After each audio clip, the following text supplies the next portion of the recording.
You're listening to Puck and Roll. Here's your host, Patrick Lordy.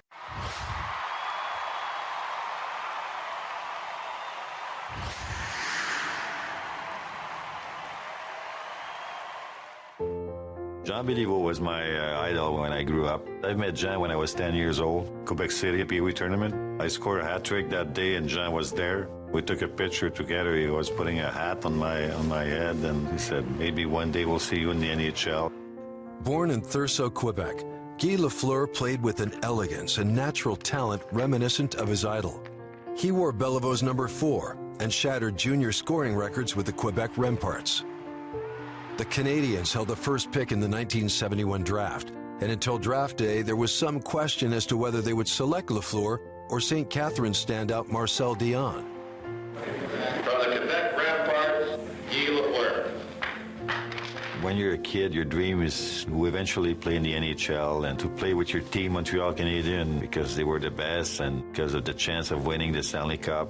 Nicknamed the Flower, Lafleur's start in Montreal was anything but easy. He didn't have a great rookie season. It was fine, but it was certainly not to the standards that, was imagined of him. In the second year, pretty much the same. The third year, pretty much the same. The expectations were too high. He came as John Béliveau retired. They thought that Lafleur was coming in to replace Béliveau. You don't replace a guy like that. Henry Richard, Yvan Cournoyer were telling me one day, stop listening to everybody, just play your style. You'll get your confidence back, and that's what I did. The first time I see Guy Lafleur on the ice, I went back home and I said, wow, what a hockey player that guy is. So that was just a matter of time that Guy was going to be one of the best players in the NHL. After those 3 years, he became the #1 player in the league by a country mile. In his 4th season, Lafleur netted 53 goals and 119 points, more than doubling his totals from the previous year.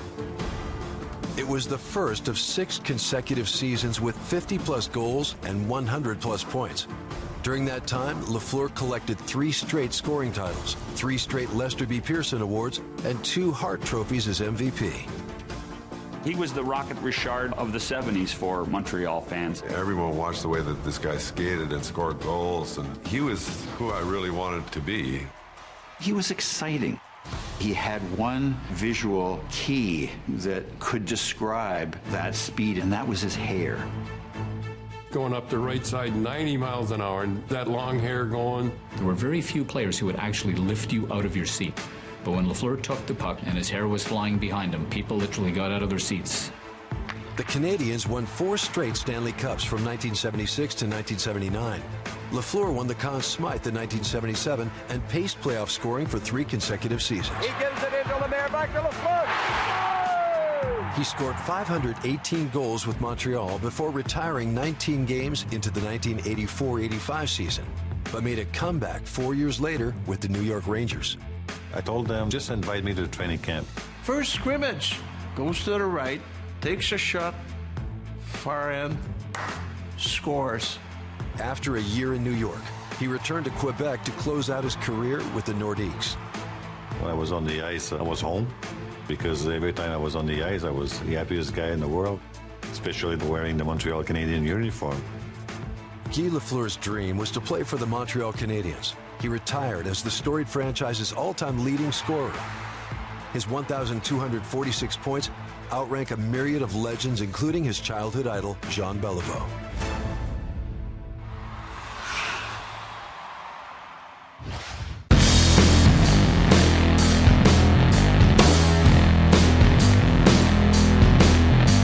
On today's episode, we analyze rookie camp as well as the big camp.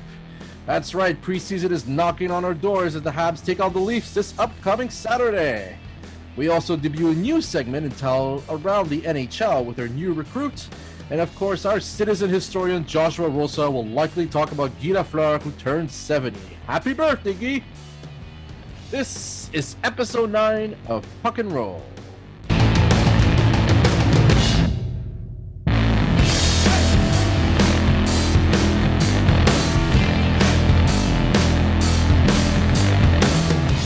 Hello, everyone, and welcome to another episode of Puck and Roll, our first Tuesday edition of our show.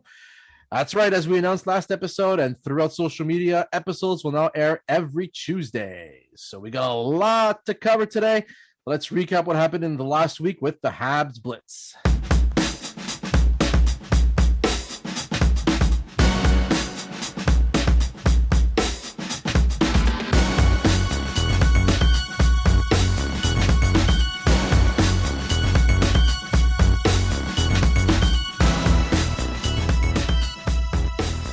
The offseason will bring you your share of strange news, such as one reporter who compared Caden Gooley to Hal Gill after he was compared to Shea Weber not 24 hours ago.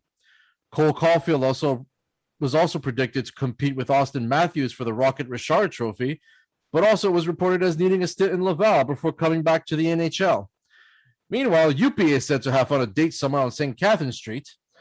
Well, as you know, all these reports, of course, are as credible as the rumors of Jesperi Kotkaniemi asking to be traded after he was scratched from Game 4 of the Stanley Cup Finals. In more serious news, and pretty much the only news to report as of now, since we're going to be covering everything else during the show, the Canadiens have offered a PTO to defenseman Cody Golubev. The 31-year-old right-handed shot played all of last season for the Belleville Senators of the AHL, after stints in Ottawa and Detroit. The former 2008 second-round pick of the Columbus Blue Jackets also had a stint in Colorado, but his career can be summarized as a depth player, having bounced around between the AHL and the NHL. Expect nothing more than an insurance policy if you were to crack the NHL roster.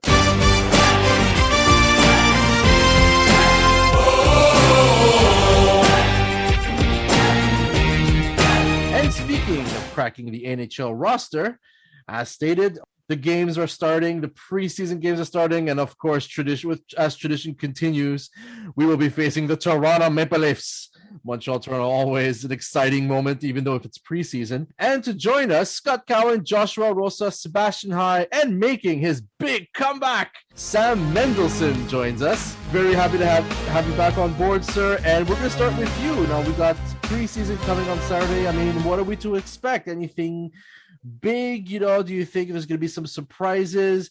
Who are we watching for? So we were all curious to know what your take is on this upcoming preseason game. Well, firstly, Patrick, thank you for the introduction. It's good to be back with the boys and everyone else listening. It's been missed by me, so I'm glad to talk about it. And what a better time than the week leading up to the first preseason game against Toronto. As we all know, we came back from 3-1 to win 4-3. So even if it's a preseason game, I'm going to expect a lot of energy. In terms of a preseason game, I think you always take it with a grain of salt, right? You first look at the roster, and we've dived into that at plenty, and you guys have dived into that as well. How many spots are really available on the team? And I think that's a question to be asked for. But you always know that the team that you start off with to start the season ain't going to always be this team that you finish off with, as there's injuries, there's trades. So I'm interested in a couple things. First thing, I've seen enough already in practice and the one scrimmage against Ottawa that Matthias Norlander is a guy, and I know that Scott is very high on him. I know Sebastian's touched upon him as well. I've seen highlights on Twitter, like Habs Twitter, and I think we all have, and seen like this guy has potential. And everyone's talking about, Caden Gooley and the presence he brings, very calm demeanor, very, stern in terms of when he spoke to the media. He goes, yeah, I looked from Shea Weber. I don't carry a lot of emotion. He does his job, and he does have that Shea Weber. But when I look at Matthias Norlander, and I look at this guy who smile lights up a room, the energy comes off the camera. I can only imagine what it would be into the room. This is a team, guys. I know we lost some veterans in Corey Perry, Shea Weber, obviously, going to be put on long-term injured reserve.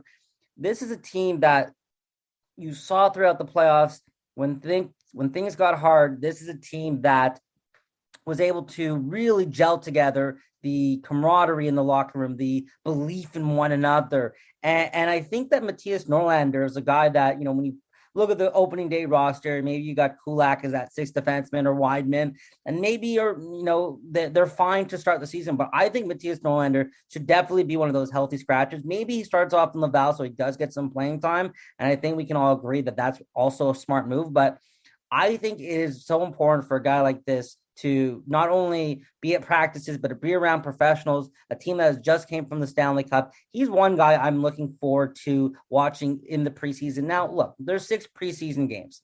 And every couple games, they'll make a couple cuts and send guys to Laval. And maybe, in my opinion, 6 games is a little too much. I would like 4 games. I know the NFL brought theirs from 4 to 3, but they only play once a week. The Montreal is playing, every other day or every 2 days. So I think 6 games is a lot to really, especially for the Canadians, at least. They have their team pretty much figured out. But I do think Matthias Norlander is a guy I'm going to be watching because I think he has definitely potential to be that 7th defenseman. I don't really know much about Chris Weidman. I know when he was in the NHL with the Senators, and he has some power play potential, but I like the way Norlander skates. I like his presence in the locker room. So he's the first guy I'm looking forward to watching this week, or in the first game, I should say, on Saturday. And the other guy is Ryan Poehling. I think with the loss of Jesperi Kotkaniemi, there is definitely a clear absence down the middle. I've read reports that Dvorak's going to be put on the wing, or Dvorak's going to be the second-line center. Drouin's going to be like third-line center or something. I don't think we know, outside of Nick Suzuki, who is going to play down the middle for the Montreal Canadiens. Suffice it to say, Nick Suzuki's a great number 1 center, but I think he's helped out by having guys around him or down the middle that can win faceoffs, play the penalty kill. So, Suzuki doesn't have to put all that pressure on him. I think Ryan Poehling is a guy. We saw one game, happened to be against the Toronto Maple Leafs, a regular season game that meant nothing for Montreal. And he comes out with a hat trick, and everyone's talking about him being the next guy and all these amazing things, and then didn't play with the Canadiens last year. And again, it was a COVID year. There is that, kind of, you have to give them a break because it was a shortened season and COVID was a factor. So I don't really look at the fact that Poehling wasn't with the team as a factor, but there's definitely some role for him to play with his team. I'd like to see what he could have. If he goes into the preseason and he lights it up and he's winning faceoffs and he looks big and, vice versa, he could be not set up for the NHL and he needs more time to develop, which again, I think we'd also understand as well. But if he could show that he's ready to play, he could fit in very nicely in that Jesperi Kotkaniemi third line and add a little bit more scoring punch, which I think the Montreal Canadiens would love. And, again, maybe he's not penalty kill minutes. Maybe you've got a guy like Matthew Perreault as that 4th line, or maybe Dvorak is number 2 center and he's taking the other faceoffs during the penalty kill. But I think Ryan Poehling and Matthias Norlander are the 2 guys personally that I want to watch for and see how they really carry themselves throughout the games, but also how they play. And I think they both will eventually earn a spot on the roster.